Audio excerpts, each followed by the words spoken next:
Assalamualaikum warahmatullahi wabarakatuh. Selamat ya sampai jumpa gitu ya teman-teman ya. Kemarin kita tidak ada pertemuan online sehingga kita by video ya. Oke, ini materi terakhir sebelum UTS yaitu adalah terkait dengan koordinasi dan tentang manajemen atau span of control ya. Jadi kalau kemarin itu kita udah belajar organizing, sekarang kita coordinating ya. Jadi itu adalah fungsi dari manajemen.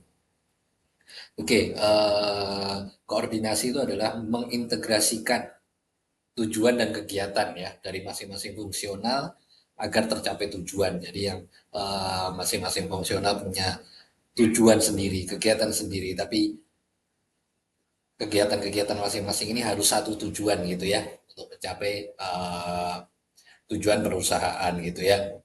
Nah, biasanya kan tujuan perusahaan itu adalah untuk mencapai laba, profit yang maksimum gitu ya. Nah, berarti bagaimana koordinasinya? Berarti koordinasinya adalah salesnya, tim salesnya atau marketingnya itu harus achieve target ya. Kemudian nanti di bagian operasionalnya dia harus costnya paling efisien atau paling rendah gitu ya sehingga nanti labanya bisa maksimal ya. Ilustrasinya seperti itu gampangnya ya. Jadi untuk mencapai tujuan yang berlaku dari masing-masing uh, organisasi atau fungsi gitu ya. Nanti tujuannya adalah tujuan organisasinya bisa tercapai. Oke, ya ini ada istilah saling ketergantungan ya atau interdependensi antara satu organisasi. Pertama adalah saling ketergantungan yang menyatu, kemudian saling ketergantungan yang berurutan dan saling ketergantungan yang timbal balik gitu ya. Kalau yang saya contohkan tadi itu adalah pool interdependence ya. Jadi tujuannya adalah untuk memaksimalkan laba. Nah, kalau saling ketergantungan yang berurutan itu misalnya seperti ini ya. Jadi untuk menjual suatu barang ya, jadi misalnya divisi sales ingin menjual 10 barang, maka dia tergantung dari kemampuan divisi produksi. Dia bisa profit berapa barang gitu ya. Nah, kalau misalnya divisi produksinya bisa profit 5 barang, ya udah berarti yang dijual oleh tim sales adalah 5 barang tersebut. Nah, sebaliknya divisi produksi juga nanti tergantung dengan divisi procurement bahan bakunya bisa suplai berapa. Kalau ternyata bahan bakunya hanya bisa suplai untuk 2 barang ya sudah berarti nanti dia cuma cetak 2 barang dan seterusnya gitu ya. Jadi di paling awal itu bisa dibilang kalau dari contoh yang saya berikan adalah di divisi procurement gitu ya. Nah, kalau saling ketergantungan timbal balik itu resiprokal itu bisa biasanya adalah di divisi finance nih. Jadi kalau misalnya finance mau cash flow-nya bagus, maka penjualannya harus banyak. Nah, untuk penjualannya banyak, maka bahan baku yang dibeli harus banyak gitu ya, sehingga mungkin kayak cash out-nya kepada supplier harus besar. Nah, ini adalah eh, ketergantungan yang timbal balik atau resiprokal ya. Nah, ini kalau yang tadi tujuannya sama, kalau yang ini satu departemen tergantung dengan departemen yang lain. Nah, kalau yang di sini adalah resiprokal ini muter-muter ya. Jadi di sini divisi finance ingin duitnya banyak, tapi untuk duitnya banyak butuh barang yang banyak. Untuk barang yang banyak maka dia butuh eh, uang muka ke vendor yang banyak gitu misalnya ya. Jadi muter-muter ya. Tapi ini lebih gampang nih kalau teman-teman memahami diagram ini terkait dengan jenis-jenis ketergantungan gitu ya. Nah, kemudian ini adalah masalah-masalah yang dihadapi dalam mencapai koordinasi yang efektif gitu ya. Pertama adalah perbedaan tujuan gitu ya, orientasi dalam perbedaan tujuan. Oke, contohnya gini, misalnya adalah tujuan dari divisi finance itu adalah meminimalkan cost atau biaya gitu ya. Sedangkan tujuan dari divisi marketing adalah menjual sebanyak-banyaknya. Untuk menjual sebanyak-banyaknya ini divisi marketing butuh biaya promosi yang besar gitu ya. Nah, sedangkan finance kan tadi ya biayanya nggak boleh besar-besar gitu ya. Nah, ini perbedaan. Ini seninya dalam koordinasi seperti itu ya. Bagaimana dua hal yang kelihatannya paradoks ini harus bisa jadi satu tujuan tertentu ya. Ya nanti adalah win-win solution ya. Sebenarnya berapa target yang dicapai maksimal sehingga dari divisi finance juga nggak efisiensi biaya yang tercapai, tapi di sisi lain divisi marketing juga target penjualannya tercapai gitu ya. Nah, ini orientasi waktu ini juga biasanya terkait dengan reporting ya. Biasanya karena wah ini reporting akhir bulan maka cut off-nya di tanggal segitu. Padahal divisi yang berkaitan misalnya produksi barangnya itu masih di jalan dan sebagainya. Nah, ini kalau antar pribadi ini terkait dengan masing-masing individu ya untuk mencapai KPI-nya ya bertentangan satu sama lain. Nah, kemudian yang terakhir adalah struktur ya. Biasanya ini terkait dengan pelaporannya ke siapa ya. Ada yang lapor ke sini, beda beda tujuan. Nah, ini juga membutuhkan seni dalam melakukan koordinasi gitu ya agar koordinasinya berjalan dengan efektif. Oke, ini adalah contoh-contohnya ya. Nah, ini kalau misalnya adalah terkait dengan produksi itu yang dikejar jangka pendek, tapi di bagian riset itu adalah jangka panjang gitu ya. Misalnya di tim produksi, tolong dong tim riset, ini bagaimana cara memaksimalkan, wah nggak bisa ya, karena kita sudah punya plan untuk tahap-tahapan penelitian misalnya seperti itu gitu ya.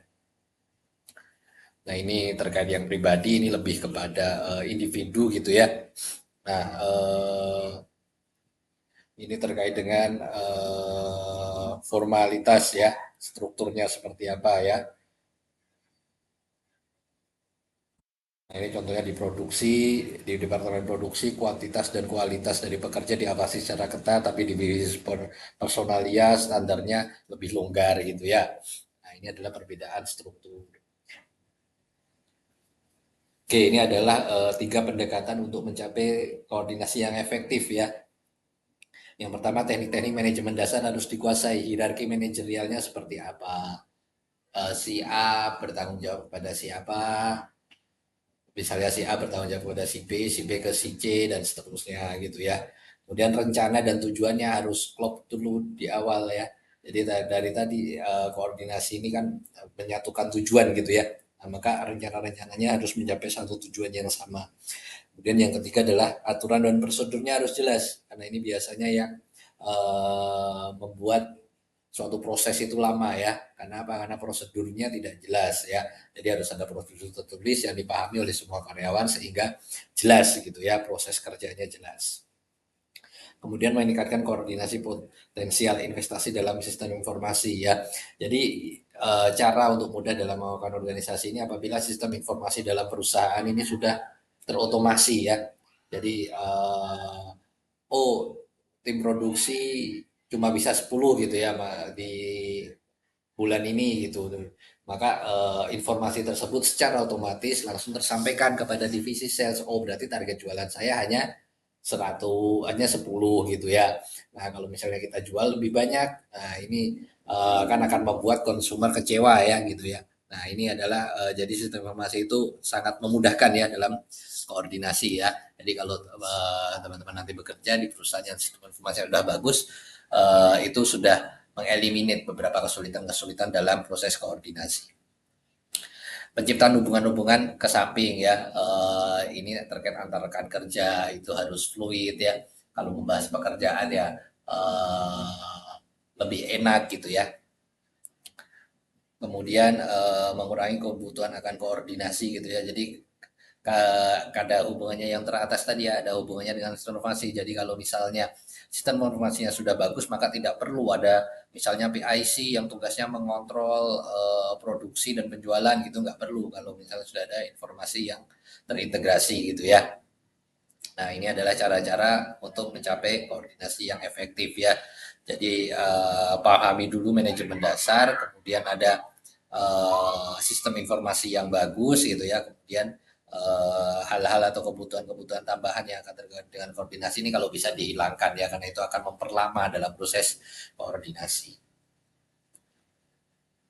Oke, ini adalah penjelasannya, nanti bisa dibaca lebih lanjut ya, tapi ada intinya seperti itu. Oke, kita masuk ke span of control ya, atau rentang manajemen. Jumlah karyawan yang melampau langsung pada seorang manajer gitu ya. Rentang kendali yang sempit, maka hanya terdapat sedikit karyawan di bawah seorang manajer. Sebaliknya, rentang kendali yang melebar menunjukkan bahwa manajer mengendalikan banyak karyawan. keputusan tentang rentang kendali atau span of control menyangkut apakah organisasi akan lebih efektif apabila rentang kendalinya lebar atau sempit. Nah, span of control ini tergantung dari size atau skala perusahaan dan juga tipe industrinya ya. Contoh, memang ada bagian-bagian industri yang diatur oleh undang-undang harus ada, misalnya di divisi perbankan itu harus ada divisi resiko, manajemen resiko gitu ya. Nah ini kan keharusan, sehingga dengan ada divisi itu maka rentan manajemennya menjadi lebih besar gitu ya. Nah, contoh lagi kalau misalnya di perusahaan-perusahaan kecil atau perusahaan yang skalanya masih eh, belum multinasional gitu ya, maka mungkin karyawannya lebih sedikit, rentang of controlnya lebih sedikit. Tapi kalau perusahaan yang multinasional, maka rentan of controlnya lebih panjang gitu ya, harus melapor ke country manager, country director, baru nanti ada regional, baru nanti ke head office gitu ya. Nah ini jadi tidak ada yang bagus atau tidak ada yang buruk ya terkait dengan besar kecilnya rentan manajemen, itu hanya perlu disesuaikan dengan skalanya. Jangan sampai yang skalanya kecil rentang manajemennya panjang gitu ya. Jangan sampai gitu ya.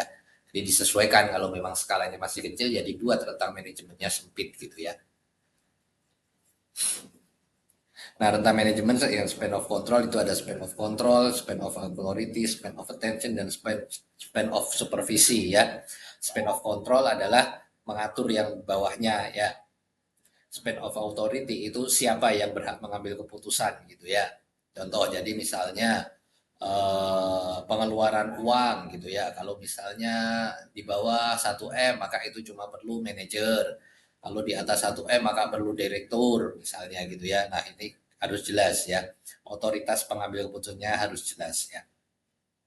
Kemudian perhatian ke bawahannya. Nah, ini pimpinan mana nih? Misalnya direktur kan tidak mungkin mengawasi yang bagian officer misalnya. Officer itu adalah tugas dari manajer misalnya, seperti itu. Nah, ini mirip ya, span of attention sama span of supervision gitu ya. Nah, ini adalah tadi ya, disesuaikan aja. Jadi kalau rentan manajemen ini disesuaikan aja dengan skala bisnisnya ya.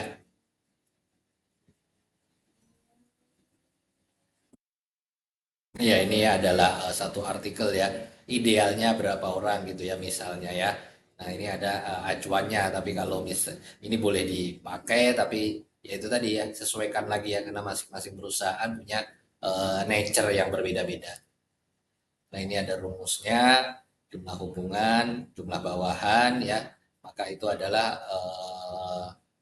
dari jumlah bawahan itu maka nanti adalah jumlah hubungannya berapa gitu ya.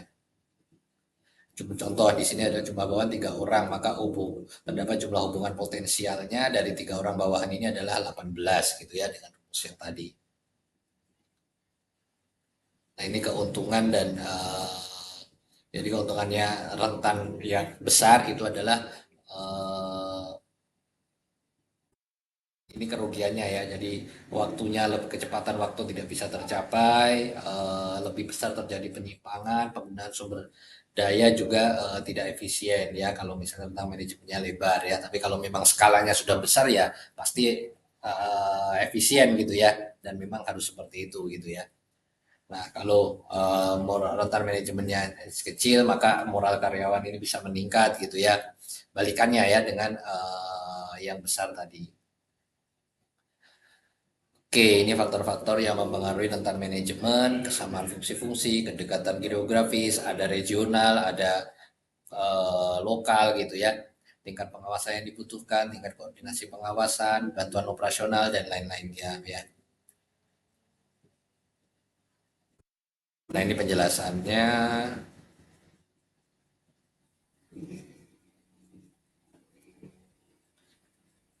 Nah, ini pedoman lain untuk menentukan seberapa besar, seberapa panjang rentang manajemennya ya. Yang pertama adalah pekerjaan rutinnya itu seberapa banyak, operasinya stabil atau tidak, pekerjaan bawahan-bawahannya ini sejenis atau tidak, bawahannya ini kalau bekerja harus tergantung dengan divisi lain atau tidak, prosedurnya sudah ada atau belum, pekerjaannya butuh pengawasan yang tinggi atau tidak ya. Misalnya kalau untuk barang-barang yang manufacture, nah ini adalah pekerjaan yang butuh tingkat pengawasan tinggi. Tapi kalau misalnya cuma merchandising atau cuma jual beli barang, ya tidak perlu pengawasan yang tinggi gitu ya. Jadi rental manajemennya lebih sering secara umum lebih kecil di atau lebih pendek di merchandising daripada manufacture gitu ya.